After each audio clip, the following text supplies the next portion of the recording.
Bueno, Perfecto, ahora sí. arrancamos. Entonces, abrí tu Biblia. Vamos a ver hoy Apocalipsis capítulo 15, 16 y tu material a partir de la página 60. Nos encontramos en esta partecita. Miren, ya estamos casi terminando el plan de batalla de Jesús. ¿Se acuerdan que decíamos que el plan de batalla va desde Apocalipsis 6 hasta Apocalipsis 18? Epa, quedó marcado. Ahí está.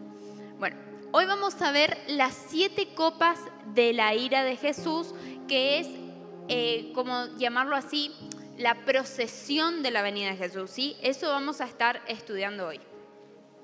¿Querés aclarar algo más? Vamos a aclarar.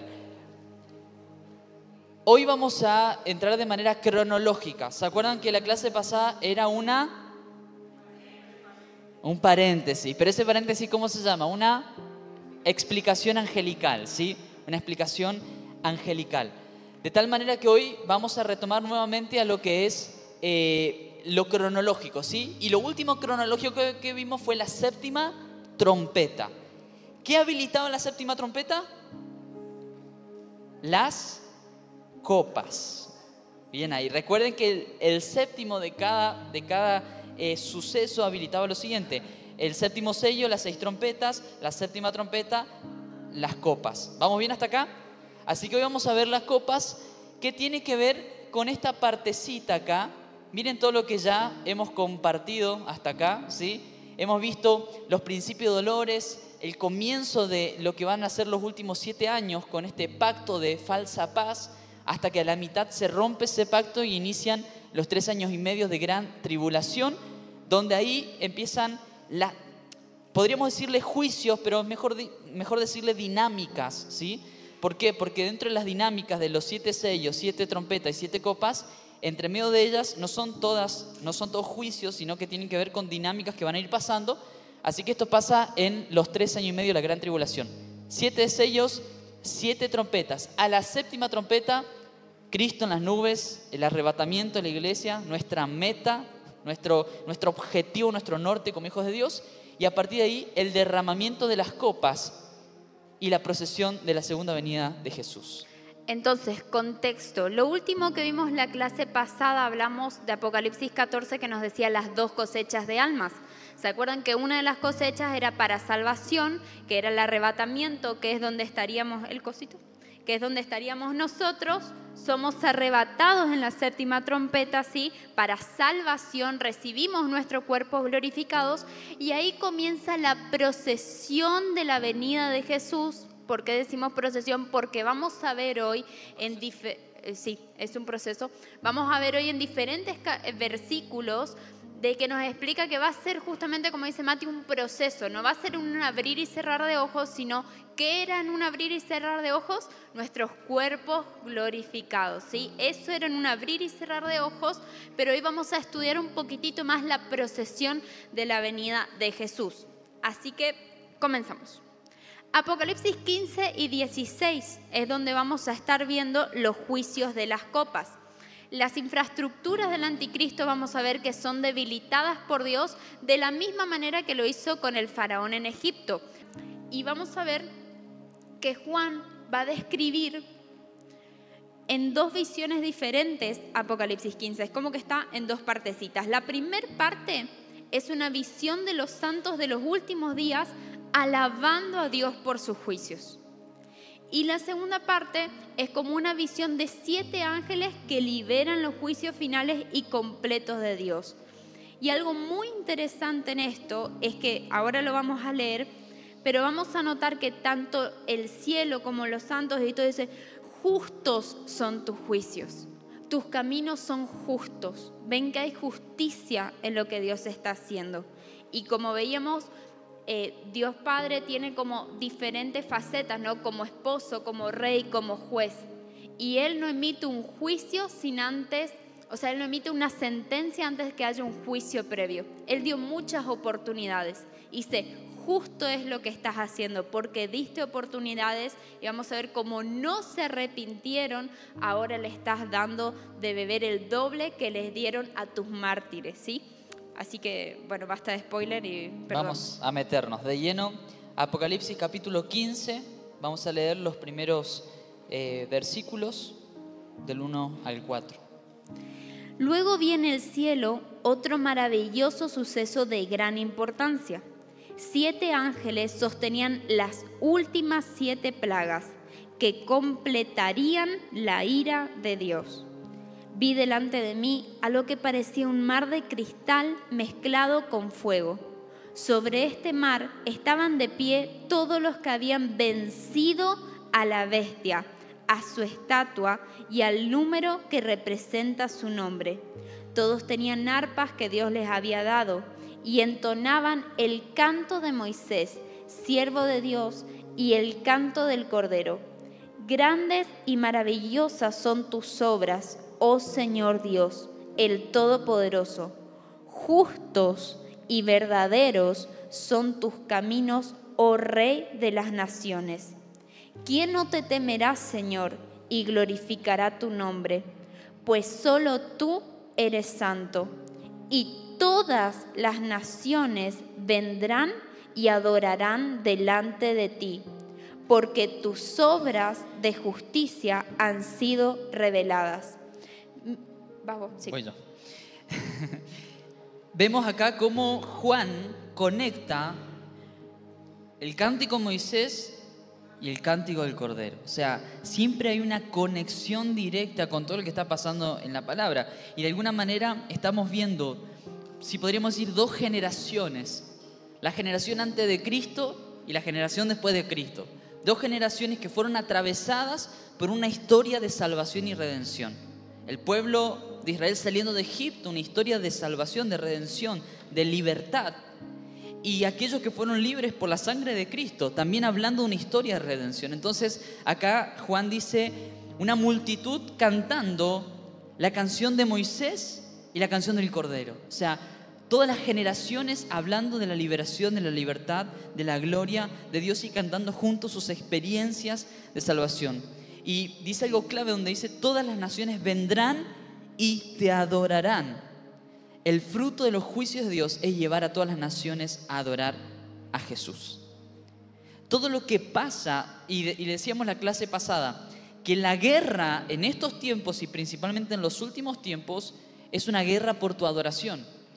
Las principales guerras que se dieron a nivel mundial, si vamos a la historia, tenían que ver con cuestiones religiosas, con adoración, con adorar algún gobierno, con adorar alguna ideología, con la adoración. Satanás busca la adoración. Por eso es que imita por medio del anticristo, por medio del falso profeta, imita porque está buscando absorber esa adoración. Entonces, lo clave de todos estos juicios es que todas las naciones reconozcan a Cristo como el único digno de ser adorado. Amén. Entonces, por eso es que siempre decimos que nosotros no adoramos acá porque nos parece un lindo decorado para el culto o porque va a ser muy cortito, sino. No, porque la adoración es una declaración de quién fue, es y quién será el Señor. Es parte de nuestro ADN como iglesia. Así que esto es clave. Miren lo que a mí me llama mucho la atención, lo que dice en el versículo 2. Dice, sobre el mar estaban de pie todos los que habían vencido a la bestia, a su estatua y al número que representa su nombre. Habíamos visto en los versículos, capítulos anteriores, de que Satanás arremetía con todo contra la iglesia porque sabía que le queda poco tiempo y que iba a haber un gran número de mártires, que en el cielo decían, ¿hasta cuándo, Señor? Y que Dios le respondía, hasta que se complete el número, ¿sí? Pero vemos que eso, Satanás, aunque piense que está venciendo por matar al pueblo santo de Dios, en realidad fíjense cómo lo declara la palabra, estaban de pie todos los que habían vencido. Vencieron negando su vida hasta la muerte, y eso es vencer para un hijo de Dios. No arrodillarse ante Satanás, no adorarlo, aunque te lleva hasta la muerte, es vencer, porque veíamos que no hay mayor gloria que la recompensa que era estar en primer lugar frente al trono. ¿Se acuerdan cuando veíamos de que los primeros que estaban frente al trono de Dios eran los santos? Después estaban los serafines, después los ángeles, después los ancianos, etc. Pero mayor gloria es para aquellos que vencen, como aún con el martirio fueron vencedores. Ahora sí, seguimos, versículo 5. Luego miré y vi que se abría por completo el templo que estaba en el cielo, el tabernáculo de Dios. Los 7 ángeles sostenían las 7 plagas que salieron del templo y estaban vestidos de un lino blanco, sin mancha alguna, y tenían una banda de oro que cruzaba el pecho. Entonces, uno de los 4 seres vivientes le entregó a cada uno de los 7 ángeles una copa de oro llena de la ira de Dios, quien vive por siempre y para siempre. El templo se llenó del humo de la gloria y del poder de Dios. Nadie podía entrar en el templo hasta que los 7 ángeles terminaran de derramar las 7 plagas. Acá vemos esta segunda parte del capítulo, donde pasamos de la adoración, que fue como la antesala, y acá se empieza a desarrollar la dinámica, y de alguna manera es como una cámara en la que Juan nos está mostrando lo que está pasando en el cielo, en el ámbito espiritual, porque después vamos a leer lo que empieza a pasar en el ámbito natural, ¿sí? Y habla de las copas llenas de la ira, y hay que entender que el pecado de las naciones ha llegado a un tope máximo, ¿sí? Cada vez vemos que la crueldad, ¿sí? Va aumentando. La crueldad en todos los aspectos, ¿sí? Las aberraciones. Y aún así va a ir aumentando. Y este va a ser el tope máximo. Y a partir de ahí es donde el Señor dice, hasta acá llegamos. Acá empiezo a limpiar, a purificar, a destruir todo aquello que nos separa de mi amor. Y esto es muy importante. Y vamos a ver Daniel capítulo 8, del 23 al 25. Hoy vamos a leer, vamos a ir a muchos versículos que van a estar todos en la pantalla, así que si no te da la muñeca para ir para acá y para allá, anotalos, después léelos que son clave. Daniel 8, del 23 al 25. Al final de sus reinados, cuando el pecado llegue al colmo de su maldad, subirá al poder un rey brutal, un maestro de la intriga. Se volverá muy fuerte, pero no por su propio poder. Provocará una tremenda cantidad de destrucción y tendrá éxito en todo lo que emprenda. Destruirá líderes poderosos y arrasará al pueblo santo. Será un maestro del engaño y se volverá arrogante. Destruirá muchos de golpe y hasta entrará en batalla con el príncipe de príncipes, pero será quebrantado, aunque no por poder humano. Así que ahí vemos cómo está hablando esta dinámica, ¿sí? Del anticristo y de Satanás, diciendo, el pecado llegó a un tope máximo y en esa cúspide de pecado y de maldad hay alguien gobernando. Pero la cuestión no se queda ahí. Viene otro que es el príncipe de príncipes, quien va a derrotarlo y va a suprimir esto.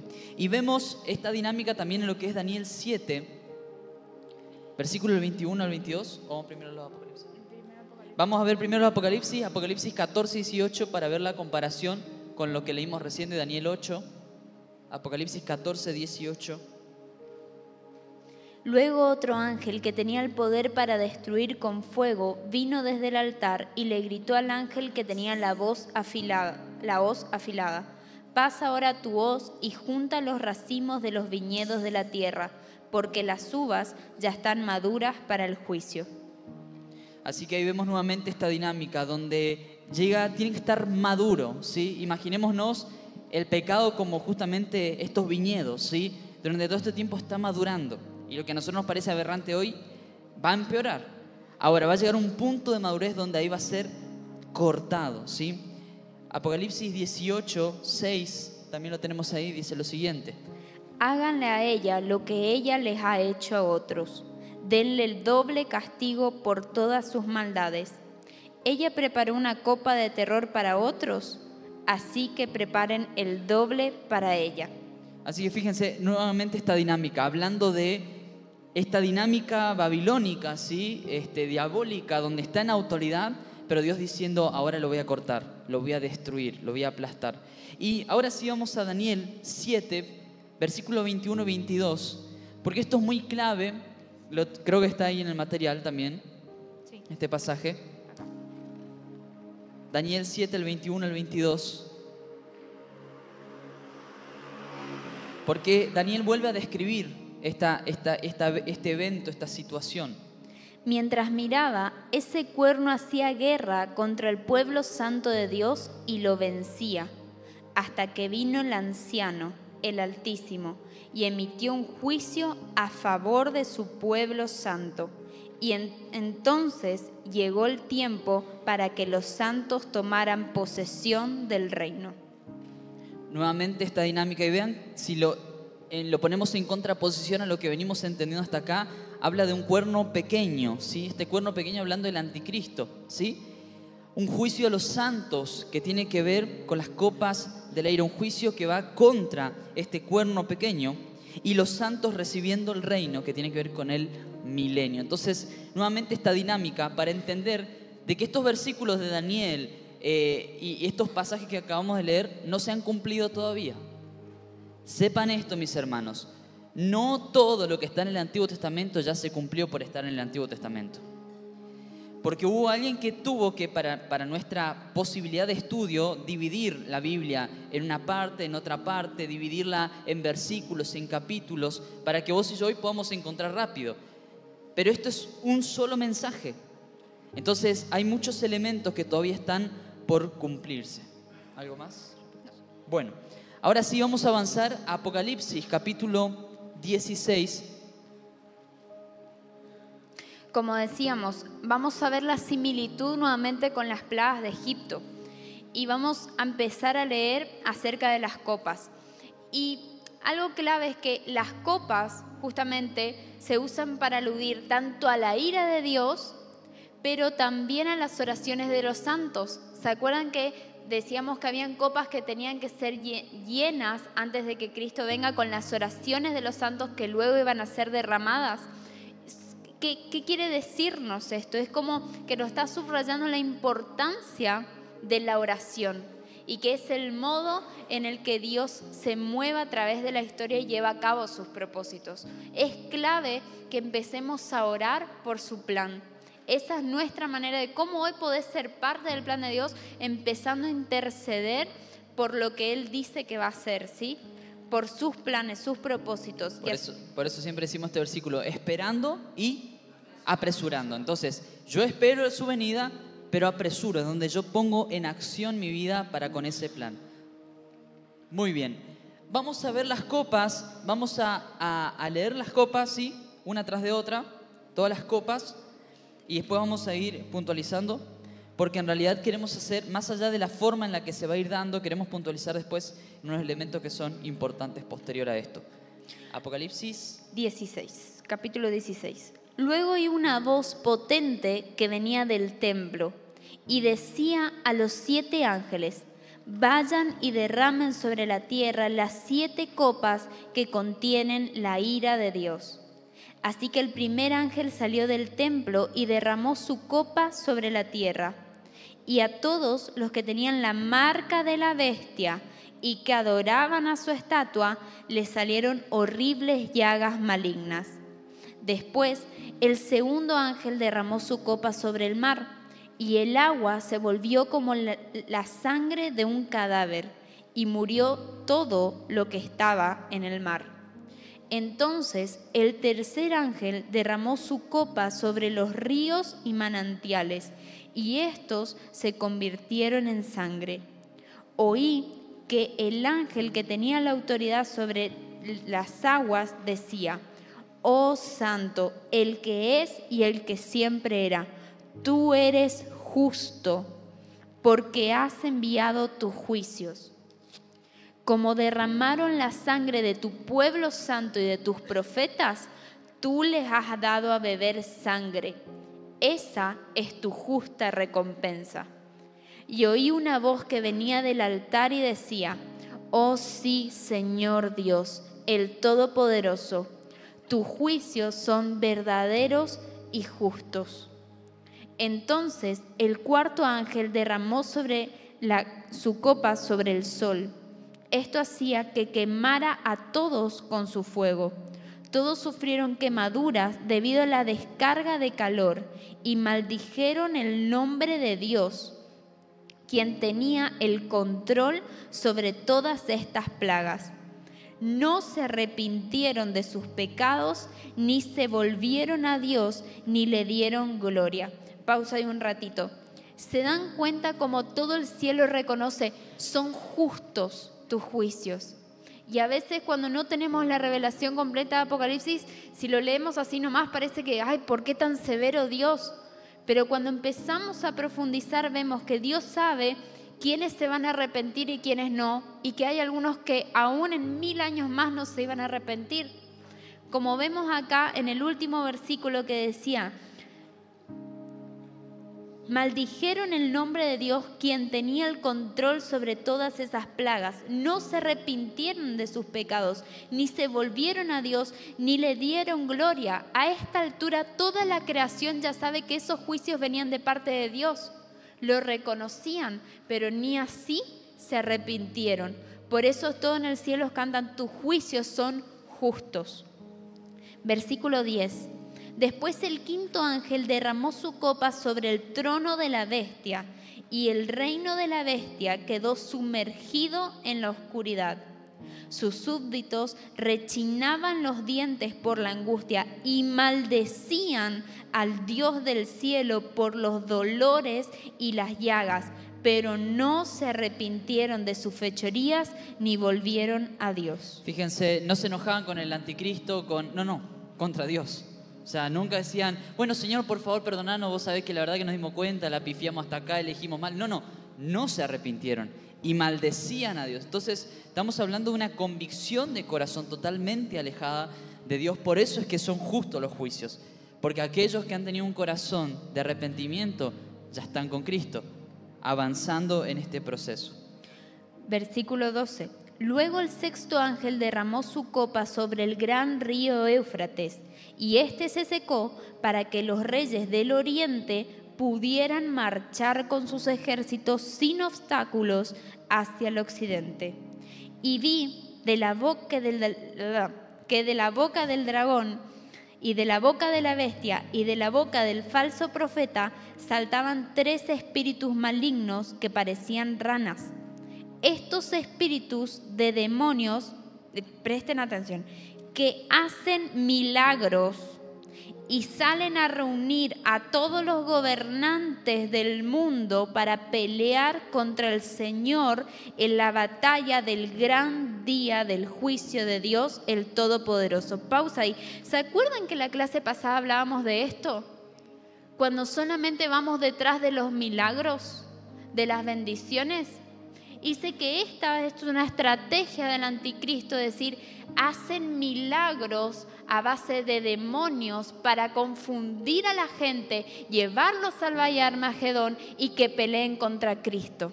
Acá hay algo interesante porque nosotros siempre hablamos de que aquellos que creen en el Señor le siguen las señales y los prodigios. Amén. La señal sirve para señalar. Gran revelación. Wow, aún así nos cuesta comprenderlo. ¿Por qué?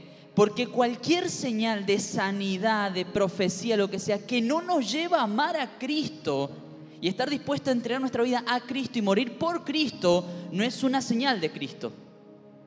Es como de pronto estar yendo a Brasil, a las playas, y unos 50 kilómetros antes de llegar a Camboriú, te dice el cartel 50 kilómetros Camboriú, y decís que lees Camboriú hermoso, ¿sí? Y vas, te abrazás al cartel y te sentás una cita. Bueno, llegamos.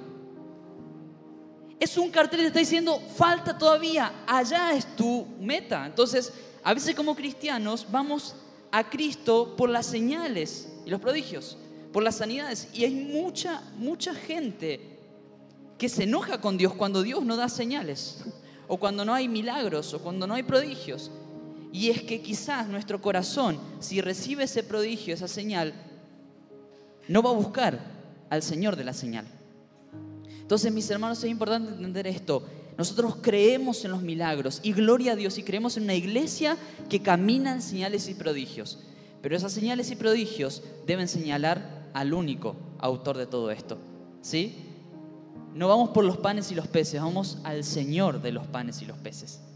Así que esto debe ser clave, y vamos a ver que cada vez que nos vamos acercando en la historia a este suceso, vamos a ver que cada vez van apareciendo más y más personalidades que traen esto, señales.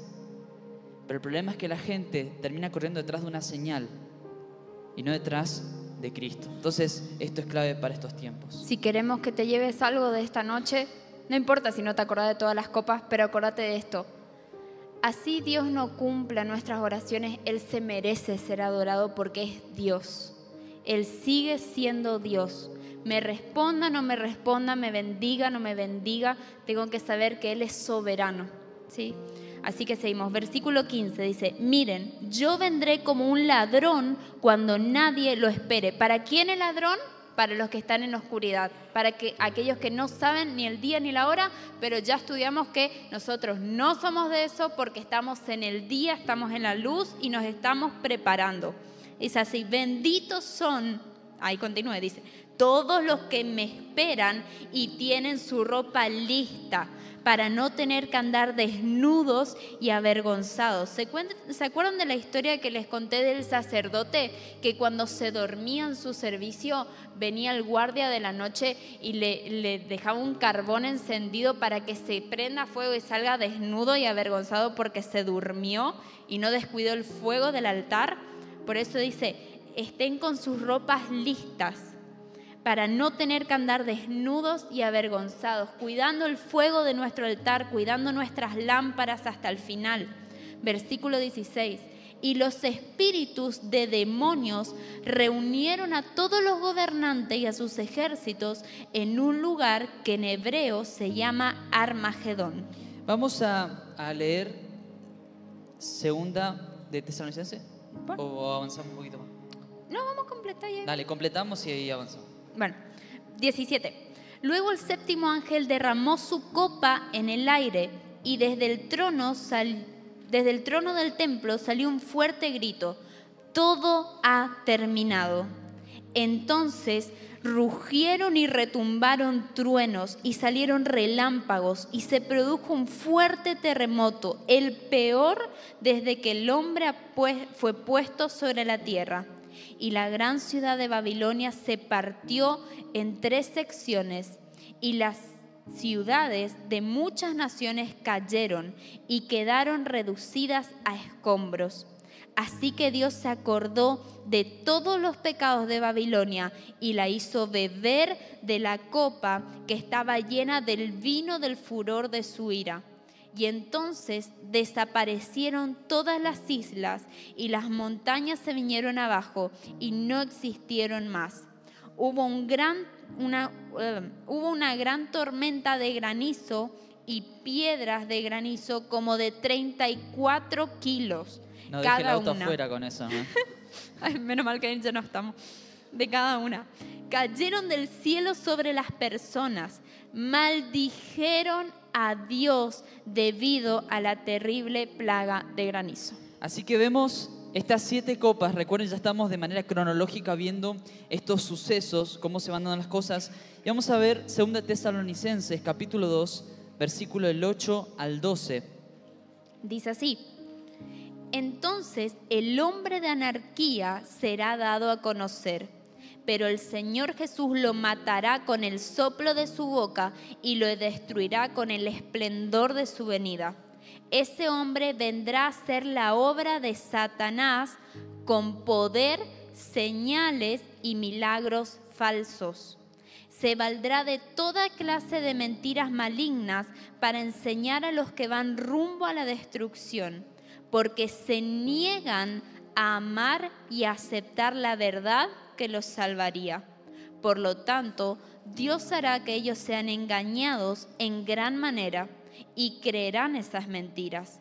Entonces serán condenados por deleitarse en la maldad en lugar de creer en la verdad. Acá vemos Pablo diciendo, este hombre anarquía, el anticristo, ¿sí? cumplirá el plan de Satanás, va a llevar adelante el plan de Satanás, engañando a las naciones ¿con qué? Con señales y con prodigios. O sea, la misma dinámica, imitando, copiando. Y fíjense si aquellos que no están verdaderamente con el entendimiento van a ser engañados, van a ser parte de este movimiento. Y llevándolos al lugar de la destrucción, que como leíamos recién en Apocalipsis, es Armagedón, ¿sí? Dice que todas las naciones van a ser reunidas, ¿sí? De pronto, imaginémonos esto, el anticristo convenciendo a los gobernantes de la tierra, a todos los ejércitos, y no sabemos cómo van a ser los medios de transporte, pero habla del río Éufrates. En una de las copas, el río Éufrates va a ser secado. Ahora vamos a mostrar un poquito esto, pero lo interesante de todo esto es que la intención es que todas las naciones sean reunidas en ese punto para hacer guerra contra el Cordero. O sea, el anticristo convence a las naciones para que en este avance de Cristo, ¿sí?, sean encontrados y ahí se dé esta gran batalla. Y esto tiene que ver con la cosecha de juicio. ¿Se acuerdan que leíamos en Apocalipsis 14? Les leo rápido. Apocalipsis 14, versículo 19, dice así: así que el ángel pasó su hoz sobre la tierra y echó las uvas en el lagar de la ira de Dios. Las uvas fueron pisadas en el lagar fuera de la ciudad, y del lagar brotó un río de sangre de unos 300 kilómetros de largo que llegaba hasta los frenos de un caballo. Así que bueno, y ahora vamos a verlo a esto porque queremos mostrarte 3 etapas de la procesión de Jesús, o este proceso de Jesús volviendo. Me comiste un versículo. Perdón. Dice así, Apocalipsis 19, y ahí cerramos. Apocalipsis 19 del 11 al 16 dice lo siguiente: entonces vi en el cielo abierto y había allí un caballo blanco y su jinete se llamaba Fiel y Verdadero. ¿Se acuerdan que Satanás venía en un caballo blanco imitando esta figura de Jesús? Bueno, dice, este es el fiel y verdadero, porque juzga con rectitud y hace una guerra justa. Sus ojos eran como llamas de fuego y llevaba muchas coronas en la cabeza. Tenía escrito un nombre que nadie entendía excepto él mismo. Llevaba puesta una túnica bañada en sangre. ¿Por qué? Porque estaba pisando el lagar de la ira, es decir, a todos sus enemigos, la sangre de sus enemigos. Y su título era La Palabra de Dios. Los ejércitos del cielo, vestidos de lino blanco puro de la más alta calidad, los seguían en caballos blancos. Nosotros marchando con Jesús. De su boca salió una espada afilada para derribar a las naciones. Él las gobernará con vara de hierro y desatará el furor de la ira de Dios, el Todopoderoso, como el jugo que corre del lagar. En la túnica, a la altura del muslo, estaba escrito un título: Rey de todos los reyes y Señor de todos los señores. Después vi un ángel parado en el sol que gritaba a los buitres que volaban a lo alto de los cielos: vengan y reúnanse para el gran banquete que Dios ha preparado. Vengan y coman de la carne de los reyes, de los generales y de los fuertes guerreros, de los caballos, de sus jinetes y de toda la humanidad, tanto esclavos como libres, tanto pequeños como grandes. Así que vemos nuevamente esta misma dinámica y para esto vamos a ver ahora este proceso, ¿sí? Porque estamos hablando de este que es fiel y verdadero, que viene un caballo blanco. Le voy a pedir, Laut, si puedes apagar por lo menos esta que sigue acá, para que se pueda ver bien en la pantalla. Una aclaración, esto que vamos a dar ahora, vamos a adelantarnos un poquito. Lo tienen en su material en la página 74 para que no la próxima clase, sino la otra no se haga muy larga. Así que en su material ustedes tienen lo que vamos a dar ahora, es un pequeño adelanto para que después sea más rápido y más fácil de entender. Entonces, lo que acabamos de leer acá, lo que es capítulo 15 de Apocalipsis, 16, capítulo 16, lo que vimos acá fue de manera cronológica las copas, ¿sí? Y leímos en los versículos, tanto en Apocalipsis como en otros que vamos a leer ahora, que todas las naciones son reunidas, ¿sí? Y vamos a ver ahora el proceso, ¿sí?, de cómo Jesús viene en 3 etapas, ¿sí?, en esta procesión de la venida de Jesús. Dale. La etapa número 1 de la procesión de la segunda venida de Jesús tiene que ver... ¿Sigo? No, yo voy. Ay. Tiene que ver con la séptima trompeta, ¿sí? Decíamos que empieza todo en esa séptima trompeta donde nos reunimos con Él en el cielo. Es ahí donde dice que todo ojo lo va a ver. Así comienza la venida de Jesús. Va a ser algo que todo ojo lo va a ver, todos van a escuchar, todos los van a reconocer. Somos arrebatados con Él, toman la iglesia en el aire y, como ya dijimos, eso ya lo leímos, después tienen en su cuadrito si quieren volver a repasar. Lo vimos en Mateo 24, en 1 Tesalonicenses, Daniel 7 y Apocalipsis 14, ¿sí? Después pueden repasar ese cuadrito en sus casas. Entonces Cristo es visto en las nubes, primera etapa, ¿sí? Séptima trompeta, Cristo es visto en las nubes. Hay una cantidad de versículos que habla sobre esto, de ese hijo de hombre, ¿sí? Como dice Daniel, visto en las nubes, descendiendo. Y conforme a los versículos leímos y veíamos el original, que los originales de varias palabras cuando hablamos de que Cristo viene y varias palabras como parousia o varias de esas, donde nos lleva a entender de que la iglesia es arrebatada para encontrarse con el novio y descender, ¿sí? Y avanzar. Así que esa es la etapa número 1. ¿Se acuerdan del ejemplo de recibir a alguien en tu casa? No lo recibís para que se vaya. Esa significa la palabra arrebatamiento. Es decir, la parousia, es decir, salgo para recibir a alguien para volver a entrar. Muy bien. La etapa número 2 es clave en este contexto porque es donde se dirige al desierto rescatando al pueblo esparcido en las naciones. No sé si se acuerdan cuando hablábamos de la mujer que huye al desierto. ¿Se acuerdan? ¿Quién era la mujer? ¿Quién era la mujer? Israel, ¿sí? Huye al desierto, es decir, a los países que están alrededor de Israel, que obviamente son desérticos. Y en este proceso Jesús viene liberando a todo el pueblo. Sumo a lo que vos decís. Dice la palabra que mitad de Israel huye al desierto y la otra mitad es llevada a cautiverio. Por eso Mati dice esta cuestión de que va liberando a su pueblo, es decir, va marchando y va liberando a quienes estuvieron en cautiverio, ¿sí? Por eso, ¿se acuerdan que leíamos en un momento de quiénes son estos que están saliendo de la gran tribulación? Y dice, no tendrá más hambre, ni sed, ni el calor del sol los quemaba así por estar cautivos, el hambre, la sed, etcétera. Bueno, por los campos de concentración Jesús va a ir liberando a su pueblo. Y una aclaración importante, entonces, acá es donde va a haber este tercer grupo de personas. Vemos a los que fuimos arrebatados porque creemos en Cristo, no tomamos la marca de la bestia, y cuando Él venga en el arrebatamiento, los muertos en Cristo son resucitados, los que estén vivos son en un abrir y cerrar de ojos transformados. Después están los que van a ser pisados en el lagar, ¿sí?, de la ira de Dios, que toman la marca de la bestia y vemos que no se arrepienten. Pero van a haber un número que después vamos a hablar mejor, pero ya les digo que son un ni, que son los sobrevivientes, que muchos de ellos son el pueblo de Israel. ¿A qué vamos con todo esto? Porque Israel no le reconoce a Jesús como su Mesías, pero tampoco puede estar del lado del anticristo porque los quiere matar por ser el pueblo elegido de Dios, aunque no los conozca, ¿sí?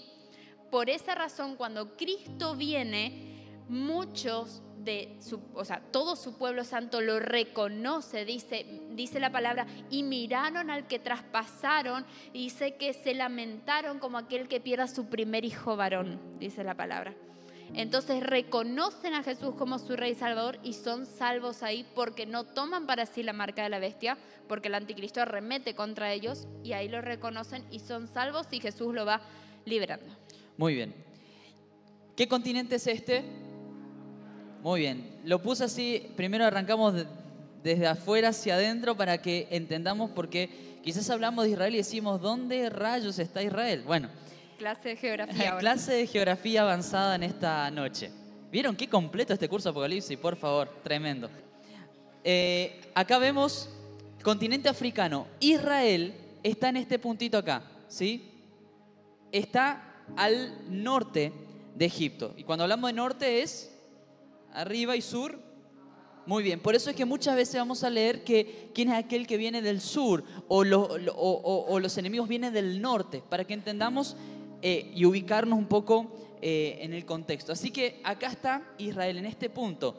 Recordando que Israel, en metros cuadrados de superficie, tiene menos metros cuadrados que la provincia de Misiones. O sea, Israel literalmente es algo muy pequeño. Y hoy, el Estado de Israel actualmente es esto, ¿sí? Esta cuñita acá que se ve. Acá está Egipto, ¿sí? Al norte está Israel. Acá este pedacito es la franja de Gaza, lo que hemos escuchado de Hamas y toda esta situación. Y no sé si se acuerdan que en una de las copas hablamos del río Éufrates. ¿Se acuerdan? Dice que el río Éufrates va a ser secado. Lo que está viviendo hoy el río Éufrates es que se está secando. Vaya coincidencia. Se está secando el río Éufrates, un río que está mucho más al norte. En esta zona está abajo de Irán. Irán es el país que financia a los terroristas como Hamas. Es uno de los principales enemigos de Israel. Entonces, fíjense cómo, si vamos armando este mapa o este rompecabezas, ¿no? Está hablando de que se va a secar un río por el cual van a pasar muchos gobernantes, muchos ejércitos, ¿sí? Del norte hacia Israel. Y vamos... está medio endemoniado esto. Ahí está, fuera Satanás ahora. Muy bien, así que tenemos Israel. Vamos a leer algunos versículos. ¿Vieron cómo es todo desierto? Por eso dice que Israel huye al desierto, ¿sí? Hacia abajo, porque arriba están sus enemigos. Entonces Israel huye al desierto. Y ahora vamos a leer muchos versículos que nos hablan como esta procesión de la venida de Jesús. Primer versículo, esto ustedes lo tienen en su material, lo pueden ir siguiendo. Página número 76, dice así: miren, el Señor avanza contra Egipto, montado sobre una nube veloz. Los ídolos de Egipto tiemblan, el corazón de los egipcios se paraliza de miedo. Así que estamos hablando de Egipto. Por eso es tan importante, mis hermanos, orar por el pueblo árabe. Orar por los musulmanes, orar para que el Señor se les revele, para que se conviertan, para que conozcan a Cristo, porque van a ser clave en este proceso de recibir al pueblo de Dios en el desierto. Así que empezamos a ver estos versículos que empiezan a hablar, en el caso de el que leímos recién, de Egipto, ¿sí? Que lo leímos recién, Isaías 19:1. Vamos a ver el siguiente pasaje. Salmo 68, 17, lo tienen ahí, dice así: rodeado de incontables millares de carros de guerra, el Señor salió del monte Sinaí y entró en su santuario. Siguiente versículo, Isaías 63, del 1 al 3. ¿Quién es este que viene desde Edom, desde la ciudad de Bosra, con sus ropas teñidas de rojo? ¿Quién es este que lleva vestiduras reales y marcha en su gran fuerza? Soy yo el Señor, proclamando su salvación. Soy yo el Señor quien tiene el poder para salvar. ¿Por qué están tan rojas tus ropas, como si estuvieras pisando uvas? Miren como toda la palabra es como ese... Rompecabezas. Gracias, rompecabezas. Estuve pisando el lagar yo solo, no había nadie allí para ayudarme. En mi enojo he pisado a mis enemigos como si fueran uvas. En mi furia he pisado a mis adversarios y su sangre me ha manchado la ropa. Ha llegado la hora de cobrar venganza por mi pueblo y de rescatar a mi pueblo de sus opresores. Fíjense cómo venimos hablando, Egipto, en esta zona aquí abajo, Edom, esta zona, ¿sí?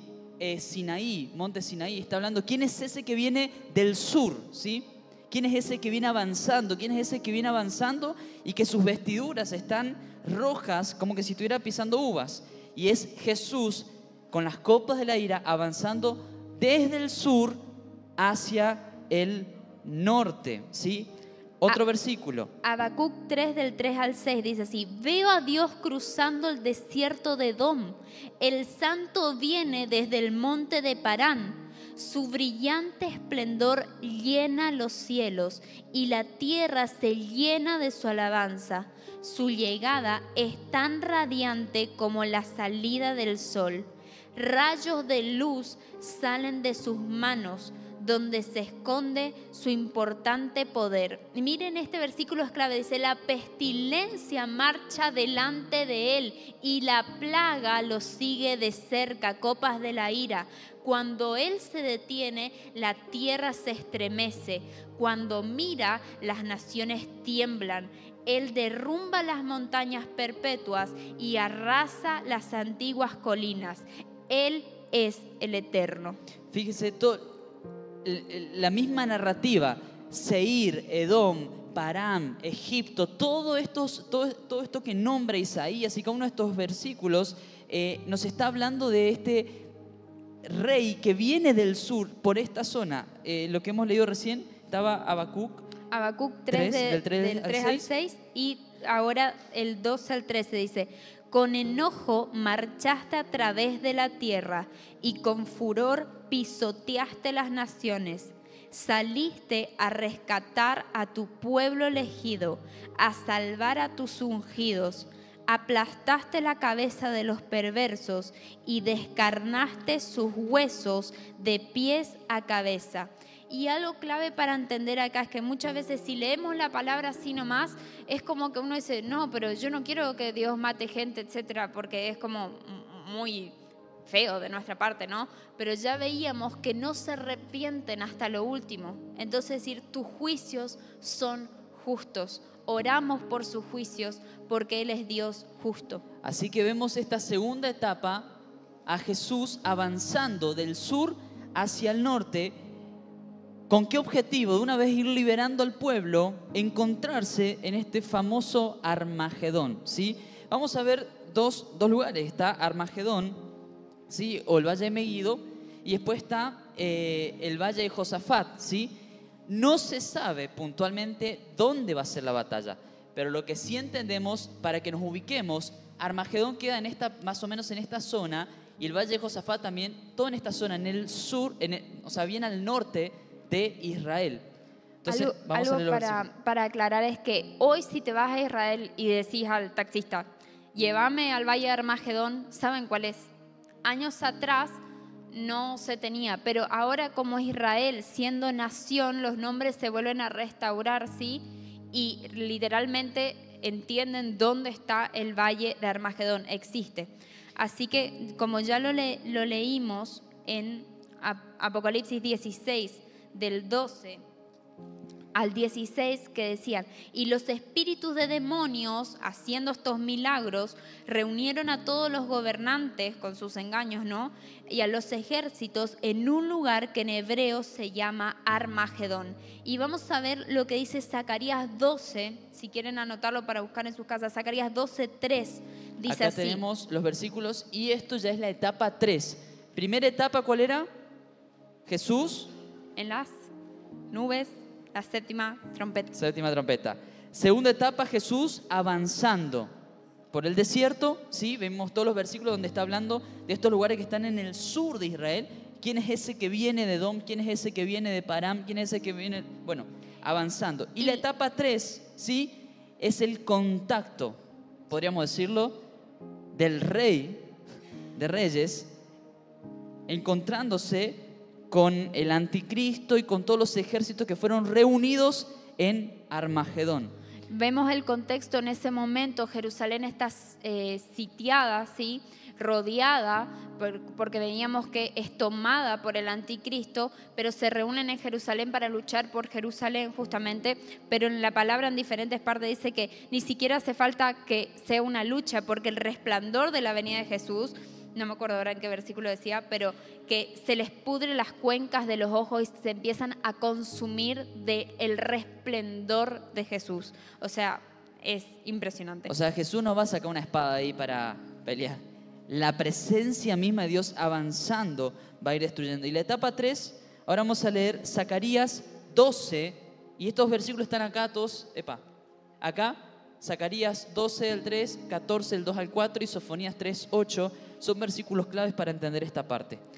Zacarías 12:3 dice: en aquel día yo convertiré a Jerusalén en una roca inamovible. Todas las naciones se reunirán en contra de ella para tratar de moverla, pero solo se herirán a sí mismas. Pausa. Todas las naciones se reunirán alrededor de ¿qué? De Jerusalén, ¿sí? En lo que es el valle de Josafat o Armagedón o como queramos llamarlo, es esa zona. ¿Seguimos? Zacarías 14, del 2 al 4, dice así: reuniré a todas las naciones para que peleen contra Jerusalén. La ciudad será tomada, las casas saqueadas, las mujeres violadas. La mitad de la población será llevada a cautiverio y al resto las dejarán entre las ruinas de la ciudad.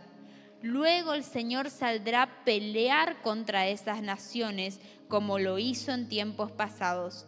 En aquel día sus pies estarán sobre el monte de los olivos, al oriente de Jerusalén. Y entonces el monte de los olivos se partirá, formando un extenso valle del oriente al occidente. Y la mitad del monte se desplazará hacia el norte y la otra mitad hacia el sur. Cuando leemos ¿esto pasó ya en ese lugar? ¿Sí o no? No.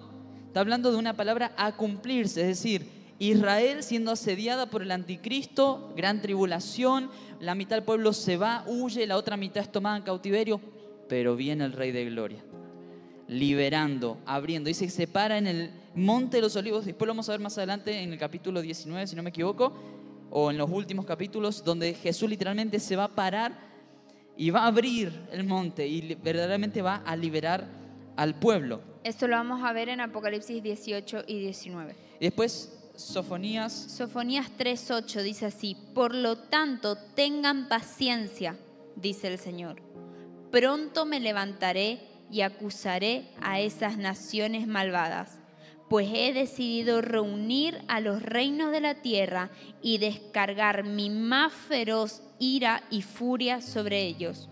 Toda la tierra será consumida por el fuego de mi celo. Y acá vemos en este mapita Jerusalén, Jesús viniendo del sur, Edom, toda esta zona, y los enemigos viniendo del norte para encontrarse con Jesús, y ahí es donde se da esta dinámica. Y finalmente Jesús hace su entrada triunfal a Jerusalén, recibiendo su coronación, y esto lo podemos ver en Salmo 24, del 7 al 10. Ábranse portones antiguos, ábranse puertas antiguas, y dejen que entre el Rey de Gloria. ¿Quién es el Rey de Gloria? El Señor fuerte y poderoso, el Señor invencible en batalla. Ábranse portones antiguos, ábranse puertas antiguas, y dejen que entre el Rey de Gloria. Lo vamos a mostrar en los próximos capítulos, Apocalipsis 18 y 19, pero hay una de las puertas de Jerusalén, ¿sí? La única que está sellada.